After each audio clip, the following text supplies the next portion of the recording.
It's good to be here today. It's nice to come across this side of the country rather than doing that LNER. Not that there's anything wrong with London, but just makes a nice change. And it's nice to be in a Quaker meeting house as well. My parents are Quakers. I was brought up in Glasgow meeting, and I was going to make a joke about sitting in silence for an hour, but for those of you who don't know what Quakers do, that would probably not go well. My plan was just to go through a bit of the who Arts Council England are, a bit of background around me, and then a bit of a confession, and then going into kind of where the inspiration from where I was going to talk, what I was going to talk about today came from.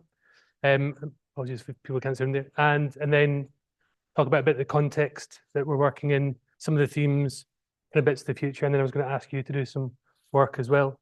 I'm mindful as well of speaking to people who are doing libraries day job as well about context in the world you're working in, but I think it's helpful. Just for background, so I'm the Director for Libraries at Arts Council, so we are the sector development agency for libraries in England. That'll be, for those of you who remember, came across from MLA back in 2010, 2011, and we are one of the numerous disciplines that sit within Arts Council. And we work with a wide range of library services, so we have responsibility to support English public libraries. We directly fund 16 library services through the national portfolio. Sefton and also St Helens in the Liverpool region are two brilliant examples, and Sefton being a new one as well, who we always talk about very fondly with the work that's happening up here. We also fund two investment principal support organisations because we love an abbreviation, and that is Libraries Connected, and even better, the Association of Senior Children and Education Librarians, ASCL. So they do sector support for us or with us. We also do grant funding through National Lottery project grants, open to English public libraries, among other organisations. But we also have a time-limited priority around supporting the universal library offers, so supporting digital skills, reading, health and well-being. We're keen to see more applications from public libraries, and public libraries partnering with health and academic libraries and institutions to do some of that work. So if anyone's interested in that, happy to talk to you about it and then refer you to someone who actually knows a lot more than I do, which is ever thus. But alongside the grant giving, it's important that we are the development agency, and that's a key bit of what we see ourselves doing, and Arts Council has been positioning itself to do in the last couple of years. I always feel the need to give my credentials, given that I no longer work in public libraries and feel an immense amount of guilt when I see the budget setting process happening and the strains that are coming on the profession. So just by way of background, the top line there says 1965 to 1969, Library and Information Management at Strathclyde.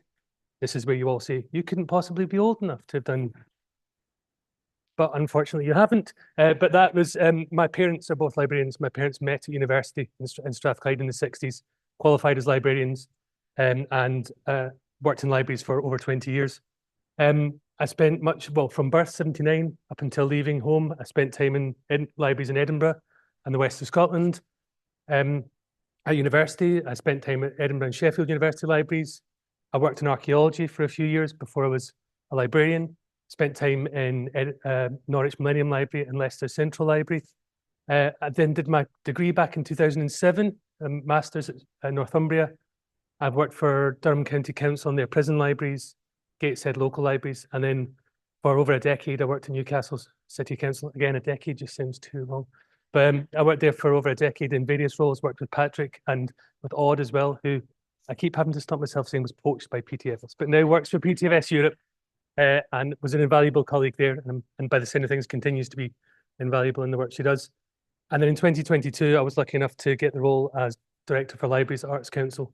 And I've been trying to find my feet sort of since then and continue to still try and do that. By way of a confession and a transparency, I'm always nervous especially when doing this around people who are systems librarians and very tech savvy. So I'm not. But we've been talking a lot at Arts Council around AI. You know, it's in the conversation all the time now. And Arts Council are working towards what's their position on the use of artificial intelligence, large language models, machine learning? What does it mean for our processes? What does it mean for public libraries? And as part of that, we've been trying different bits of software and different things. So I suppose it's the thing now is to get AI to do it for you, isn't it? As part of, or has been for a while. So by way of transparency, this was started and as I've used some AI tools to do this, but this is my presentation mostly. You'll see me maybe having an argument with some of what it says, because again, I know it's not sentient, but it was some of the stuff it spat out. It was like, that's not right. And then I realized it was me that asked the question. So, but that's just by way of transparency that I've used that in some of this presentation, which is why when the title was published or presented, I thought that's a terrible title. And it was kind of intentionally because I asked Perplexity AI engine to come up with some suggested titles for me, and then said, make it sound engaging, make it sound cryptic. So I suppose it was just to demonstrate that there's an opportunity there for them to be a tool and an enabler, but as an organization and individually acknowledge the real risks and pitfalls and potential harm that it could do, not just from a environmental point of view, but also, you are information and knowledge professionals, you should be at the forefront of this kind of stuff. So it's making sure that libraries are still in the conversation. When I originally spoke, or Fiona originally asked if I could say something, it was off the back of an event I'd been at in Amsterdam. And you'll see Austin, Amsterdam, and London, it's not like working in local government. I've certainly learned that, there's an opportunity. I'm very privileged to be able to do and go to a lot of different places and see some of the great work that libraries are doing, but also to kind of see the wider picture of what's happening across libraries. As I say, my background's public libraries, but I think some of this is pertinent to health and academic and special library settings, but I wouldn't claim to be an expert in any of those fields. But I was lucky enough to attend South by Southwest in Austin, which if you've been to Austin is an insane place, but it was a great visit. But that was talking about a lot around tech and development and using quantum computing and creativity, at which point stuff started to seep out my ears and I got a headache, but it was fascinating stuff. And some of that tied into an event I was at where we funded some libraries to do community-based projects through the European Cultural Foundation, trying to keep some of those connections with European libraries that we lost kind of post-Brexit, moving swiftly on from that. But there were some really interesting topics that came out of those conversations that are happening across European libraries that have echoes here in the UK. And then also the event that Fiona and colleagues were at recently in London around Libraries Rewired, which is specifically around sort of emerging technologies and digital content in public libraries. Well, actually, in all libraries, but run by CILIP. So there's a few things that came out of that. So I'm mindful again of talking to people who are doing the job about, hey, this is what's happening in your sector, but the intention is to try and give a bit of an overview of what I've seen across different events and from different organizations. So the context, and this is the bit where, you know this better than anyone, and apologies, the text's quite small, but I think we have to acknowledge that the funding situation that all libraries across all sectors are working in, it's kind of the elephant in the room. We've been at various conversations with national organizations and government, and the conversation is always, there's no new money coming. So what's next on that? But I think it needs to be acknowledged that the challenging environment that you're all working in, and despite that, look at the brilliant stuff that's happening, look at the developments that are happening, look at the innovation that's happening, look at the services that you're delivering to your users and your communities, despite that. So imagine what could be done with proper resourcing and proper funding. And again, that's what we kind of say, I'll keep pointing to Sefton colleagues, but the portfolio funding from our point of view hopefully enables some of that brilliant activity it was already happening, but for it to happen more. There's the shift in user needs as well. So again, users demanding more digital resources, that personalized service, and that space for sort of learning and community engagement. This was one of the slides where I kept taking patron out. I know patron is used, but taking patron out and then putting user, delete, customer, delete, member. So whatever you call them, but they're shifting needs across all different library environments. Technological advancements, so I'll come on to it later, but libraries continuing to adapt, continuing to evolve, doing what libraries have always done since 1850 and before, around adapting to what's happening at the time and adapting to technology, adapting to change in society.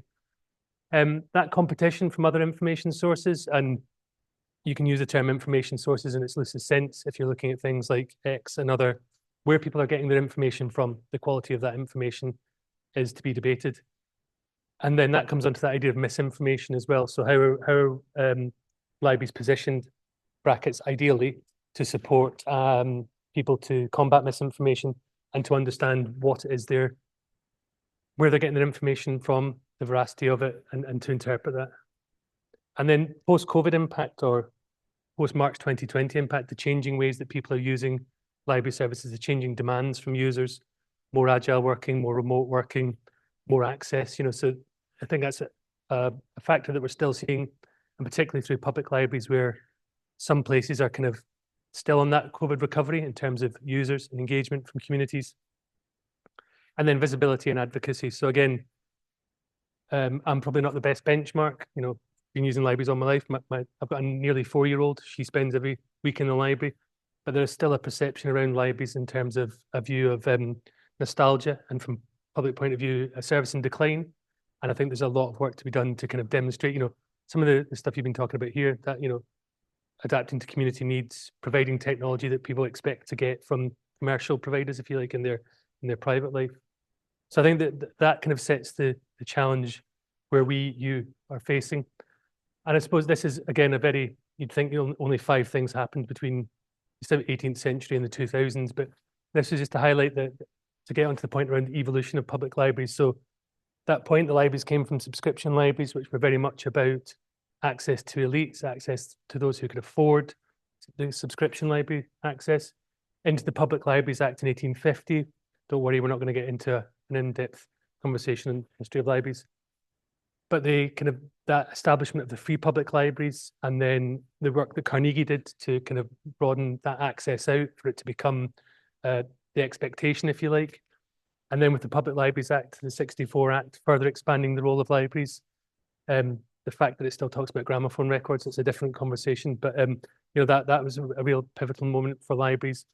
And then the advent of the People's Network, in the late 90s, early 2000s, around the New Deal and New Labour bringing in that transformational change to libraries.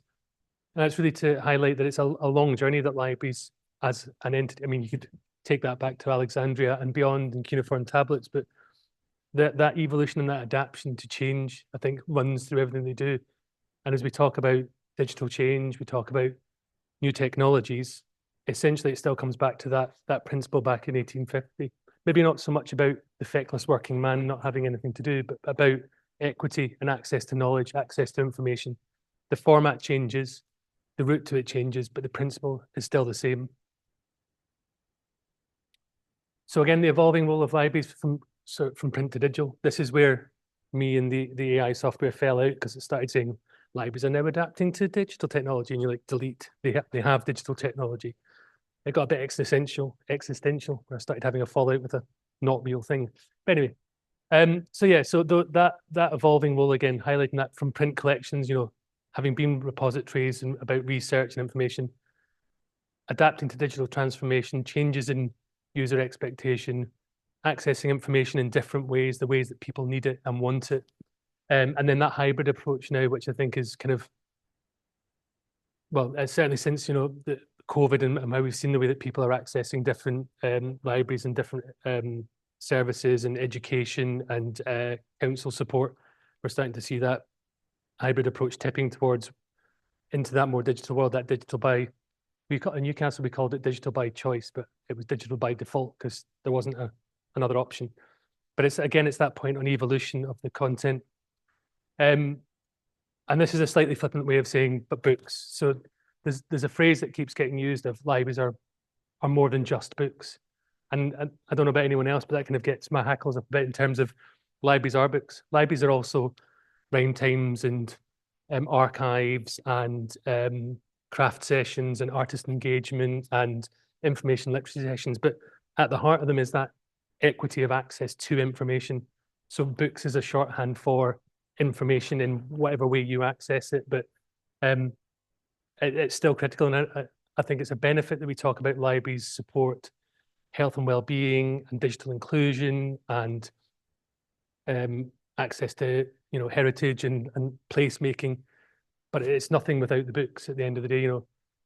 So I think that's still, I think it's worth highlighting that expression libraries are more than just books is I think slightly off-putting or irritating, but maybe that's just me. So some of the themes that have come out of those events have been that really struck me that I think kind of underpin a lot of what we're doing. And you can't see it very well in here, but you might notice some mistakes in the images, which are all AI generated. So for example, this person who's facing that way, but seems to be looking that way. The the fact that it's spelled public library in one of the slides with 2 L's and no B, but it's kind of trying to make a point, I suppose. But libraries are social infrastructure. So post-COVID, I'll come on to we did some research with CILIP, with the Chartered Institute, and one of the things that came out of that was looking at libraries as social and digital infrastructure. So again, talking about increasing need to access services digitally. There's also the need to have the technology and the skills to access those digital spaces. And part of that is about a good social infrastructure. So Arts Council for the last few years has funded it's been part of the Library Improvement Fund, which has been looking at adapting and developing library spaces in terms of being more accessible, or for digital content, or to allow more activity to happen in them.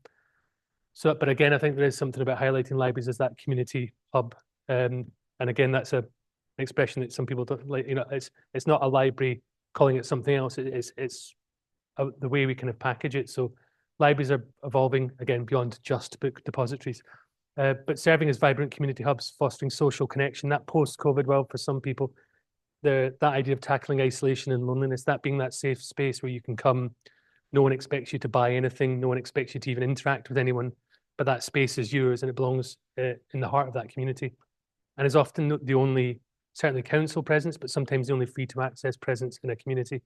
And I'm guessing as well, certainly from an academic point of view, how those academic libraries act as those central points of learning, of engagement between cohorts of students, and about them being inclusive spaces. So being accessible, providing programs and resources that meet the diverse needs of their missed one patrons, but about them being inclusive spaces, and ensuring that they deliver activity for people in communities and by people who represent them as well.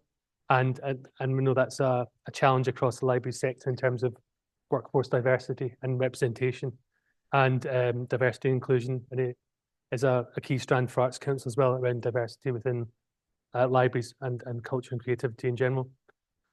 And then libraries around cultural enrichment as well. So, I mean, using Newcastle, I keep pointing at Patrick, but using Newcastle as an example. So libraries still, I think, sit within operations and regulatory services. So school meals, bins, civic services. If you go somewhere like Gateshead, just across the river, it's in with public health. If you go to Warwickshire, theirs is in with their registrars and their civic services. So they sit within a number of different directorates, and any of you who've worked in public libraries for any length of time have probably sat in pretty much every directorate within your authority, with maybe the exception of legal. But that doesn't always mean that they speak the language of that cultural enrichment. And for some people, they're not like, they don't see libraries from that cultural point of view, but there is something about the access that libraries give to communities to culture and creativity. For some people, their first experience of it, for some people, their only experience of it on their doorstep, in and with communities. So it's a valuable role that certainly public libraries can play. But alongside that goes the digital infrastructure. So, there's having that space to engage, but then also having access to the digital infrastructure and skills, support to live, I was going to say a fulfilled life, but to be able to engage with all the myriad services that are now either digital by default or increasingly becoming digital. So again, it's about having that gateway to information. So, no longer the sort of the guardians, but the gateway to that mediation, if you like, about trusted resources, signposting people to the NHS website rather than Luke's Big World of Health Medicine, which tells you, nothing that's correct. So there's that gateway to digital technology, but the skills to be able to engage with it. And I think as we see, technology adapting, and particularly around things like large language models and machine learning, having those conversations in a safe space that people can at least understand what the technology is doing. Again, it's still critical around that curation of knowledge and bridging the digital divide. I think digital skills are a key aspect of what libraries provide and have long provided. That digital literacy is, and I suppose it's multiple literacies as well. So it's literacy in its most basic sense, about being able to being literate, but then all the different forms of literacy, digital, algorithmic, how are you understanding what you're engaging with, and how do libraries support that? And I think there's a challenge, and maybe a bit of a generalization, but I would argue that it's certainly in academic and health libraries, there's a much more of the hard library sciences still in use. Whereas you go into public libraries, I haven't used Dewey in Anger, I don't think, since 2007. That's probably because I had to do a course module on it. And where services still have bib services or still have stock librarians, it's become, when you have much more full service and sort of supplier select, those skills are going in a way. And public library staff are coming from diverse backgrounds in terms of customer service, education, and all of that adds to the richness of it. But what does that mean for the profession? What does that mean for the ethics and the values that sit behind librarianship? I would say that as a librarian and a son of two librarians. But what does that mean in terms of for the profession? And community engagement, I think, is a critical part of that as well. So we've had what we're hearing certainly from government at a national level is those interests around the 5 missions, so that having mission-led government. And one of the things we're hearing is around libraries have a real role to play in supporting lowering barriers to access and also in kickstarting economic growth. There's opportunity there for libraries. And some of this is absolutely about lowering those barriers to access. So providing access to lifelong learning, providing access to digital literacy, having that community engagement, having that presence in communities, being able to speak to engage with seldom heard voices through a variety of activities, but also by being on people's doorsteps. And again, using Newcastle as an example, Shields Road is a 20-minute walk, fast paced from the City Library in Newcastle. But if you close the library you close East End Library, you might as well close all the libraries in the city because Shields Road is that part of the city that people engage with. So it's not just about their ability to travel, but it's about what they see as their space. So again, there's much more around that community. What is it that communities want? What is it communities need from libraries? And having that libraryness, I suppose I was going to say, but having those library professionals behind that activity.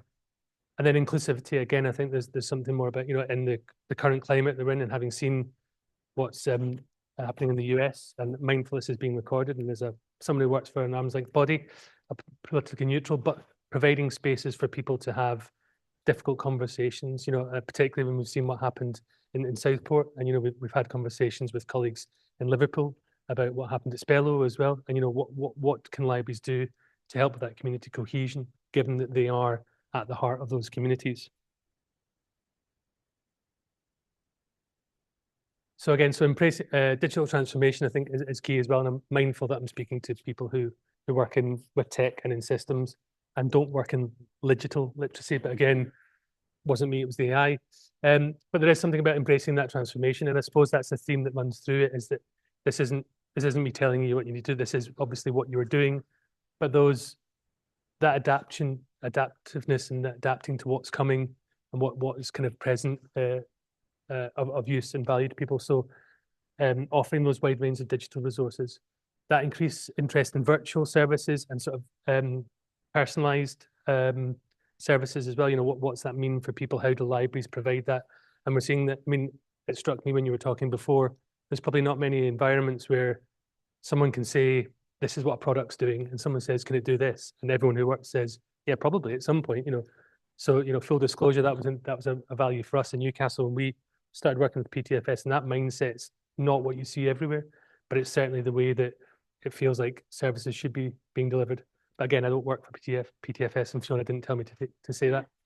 But again, around that technology integration and that digital literacy, this is where, so when I was doing this presentation, it said libraries use automated book sorting and self-checking, and have been for a long time. But I suppose it's just more about, as technologies become ubiquitous, become more popular, become more available, people start asking, well, how do I use that in that library environment, or should I be using that in that library environment? And I think it was, I saw it was on Blue Sky the other day, but it's completely forgot what they're called now, but Rachel Caldecott, they've got their stickers that say FOMO is not a digital strategy. You can get stickers for it now, and that idea that just because this is the next new thing, quick, do it, doesn't mean we should be. So a legitimate answer is we're not going to do that. So it's worth that, stepping back for a moment and having that thought process. Books are important. Books and libraries are important, just in case we'd forgotten. So this was the bit where I was going to talk about sort of like the future, but I suppose it's the now really as well. So there are risks and opportunities for the future, and I think it's worth coming back to these as well. These are the three themes that sort of run through it as well. So funding challenges, it's difficult as well when there's, I suppose I was going to say there's no clarity. The clarity is there isn't huge amounts of new funding, but I think that needs to be said up front and acknowledged. And then looking at how do we have that total place approach, if you like, to funding. So how do public libraries and academic libraries and health libraries and their bigger organizations that they're part of pull those resources and pull that funding to actually answer questions at various points? Where are libraries in the prevention agenda? Where are libraries in the economic growth agenda? Where are libraries in lifelong learning and the learning agenda? You know, and coming together to have that journey and that shared approach. So it's not new money, but it's using the existing money differently or more intelligently, hopefully. Those evolving user needs, I mean, I think it feels like they move even quicker now. You know, I think something, you know, AI and machine learning, large language models are not particularly new in the sense, but in terms of the public awareness and zeitgeist, it's now sort of front and center. And libraries and library staff, you know, library workers, people who are on the front line are then immediately expected to be an expert in everything. So someone comes through your door and says, have you got that book that's got the red cover on it that I borrowed in 1997? And can you tell me how I get a single person's discount on universal credit? Where do I get a blue badge? I typed this into ChatGPT and it told me this. Is that right? How did it come to that answer? And you see it on a daily basis, people answering question after question after question. But there becomes a point where we expect library workers to do anything and everything. So there's an argument that libraries are not the answer to everything all the time, but are often part of the answer to a lot of the things a lot of the time. But as people who work in sort of libraries, this isn't a criticism, but you're not good at saying no. We're not good at saying no. We often say yes, what can I do? And there does become a point where it's trying to balance that with what's manageable. And again, you know, those technological advancements keep coming and are not slowing down. So there was a few opportunities that I just wanted to kind of highlight as well, or opportunities as I saw them as for libraries. I think those ideas around digital literacies, and information access for all is still critical.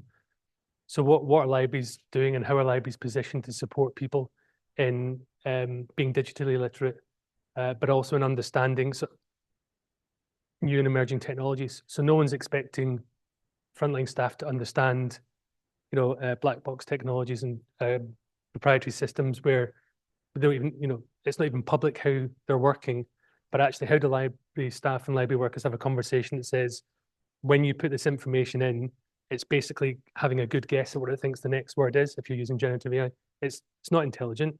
It's, you know, it's working on a huge amount of data and giving what it thinks is the best answer.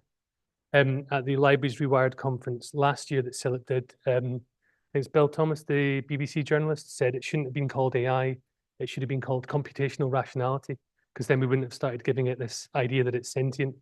And then he started a hashtag of seize the means of computational rationality.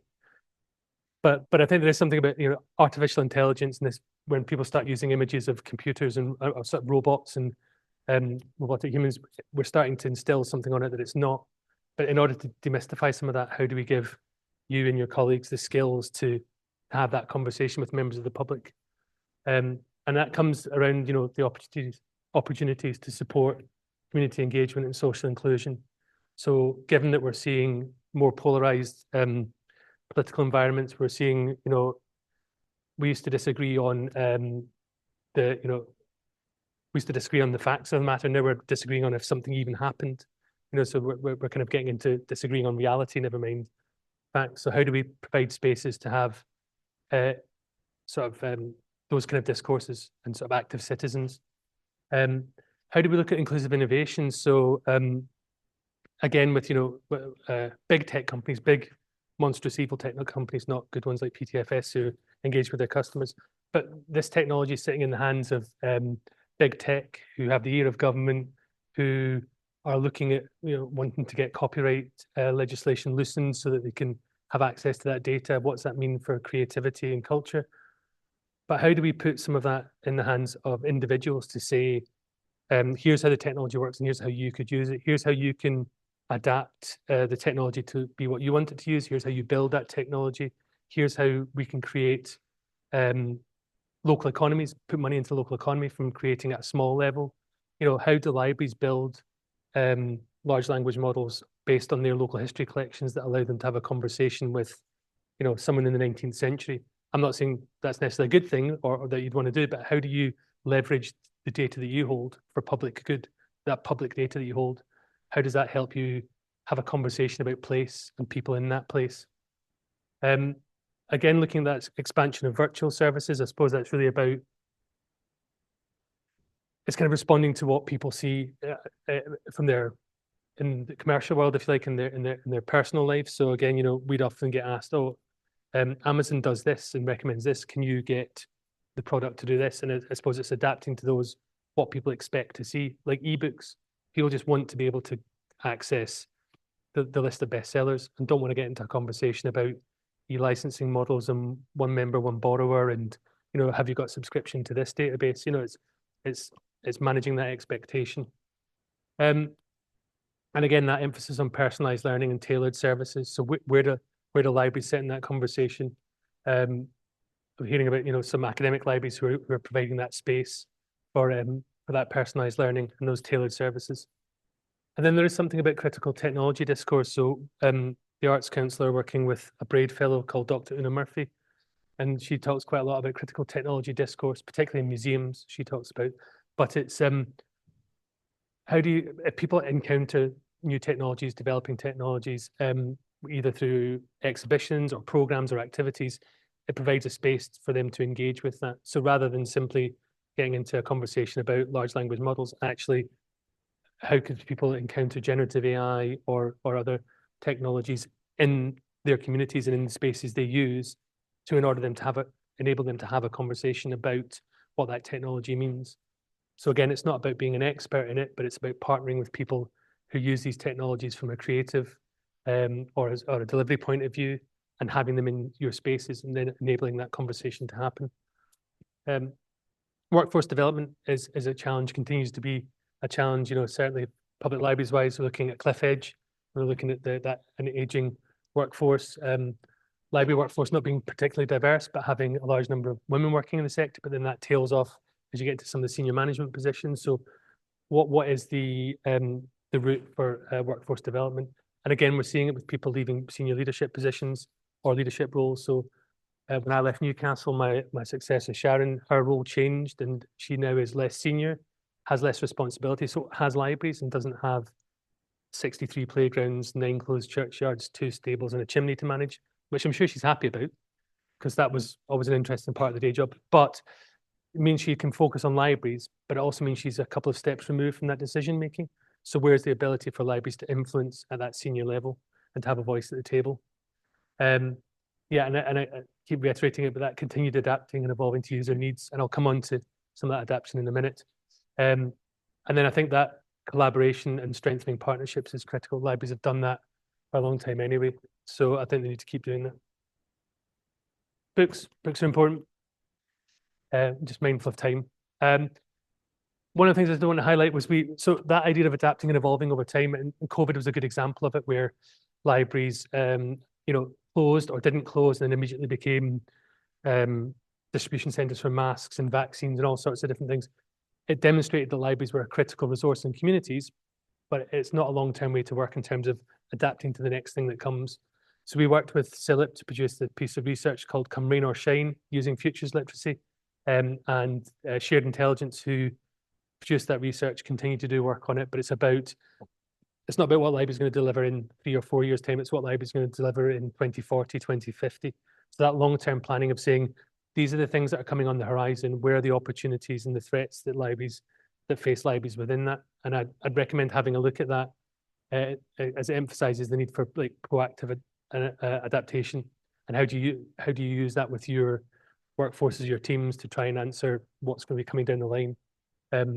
So it's an interesting, I think, opportunity to start looking at some of that futures literacy in the long term, rather than necessarily in the next what's coming in a couple of years.